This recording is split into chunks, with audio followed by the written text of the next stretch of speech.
Assalamualaikum warahmatullahi wabarakatuh. Kenaikan BBM itu akan sangat berpengaruh terhadap masyarakat, tidak hanya di bidang ekonomi, tapi juga dalam masalah sosial. Nah, utamanya dalam sosial adalah berpengaruh terhadap dan kemiskinan. Kenapa?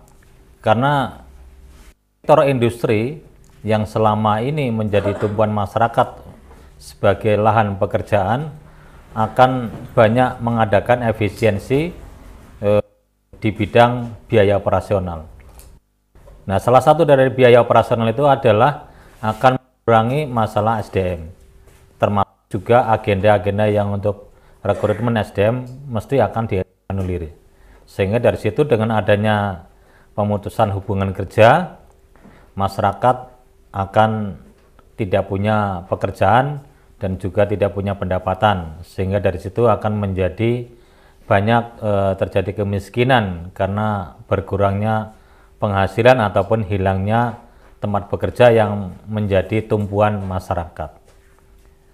Di dalam hubungan sosial antara masyarakat dengan pemerintah adalah sebagai fungsi layanan dan saling melindungi.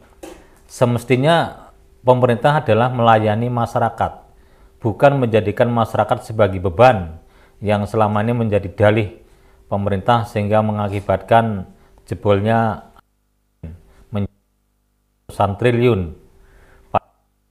Kalau dikelola secara profesional dan secara proporsinya, itu akan menjadikan sumber kesejahteraan.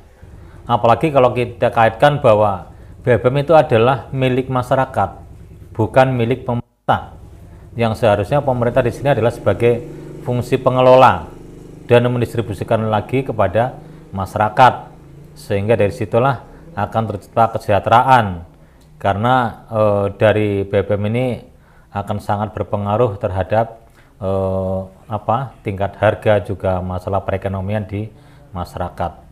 Nah, kalau kita kaitkan dengan Islam, dalam sosial mencegah secara Islam, bahwa pembatasan atau pencabutan BBM bersubsidi dan kenaikan harga BBM merupakan bagian dari strategi asing yang didukung pemerintah untuk menguasai sumber daya alam di Indonesia, khususnya di sektor hilir.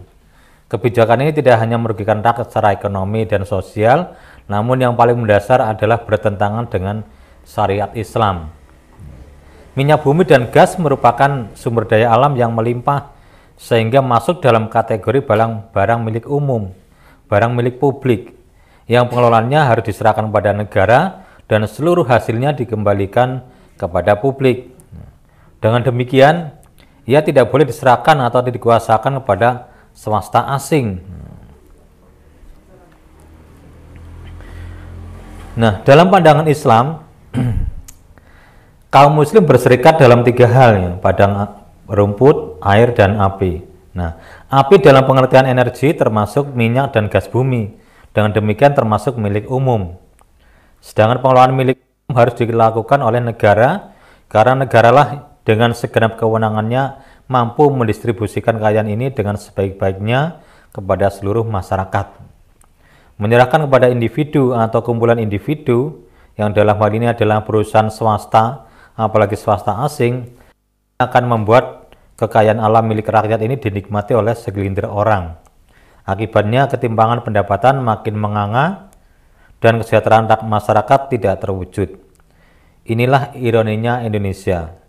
Rakyat di negara kaya sumber daya alam, tapi hidup dalam kemiskinan.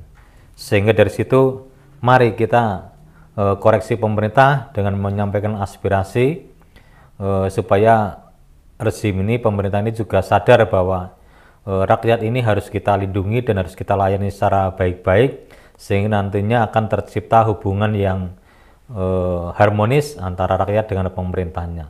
Apalagi lebih utama lagi kalau kembali kepada syariat Islam, karena dengan hanya syariat Islam itulah akan tercipta keadilan yang hakiki. Ya, sekian mungkin dari saya. Billahi taufiq wal hidayah. Wassalamualaikum warahmatullahi wabarakatuh. يا رب قربنا وباركنا لنعمل صالحا في يدي رسالة التغيير.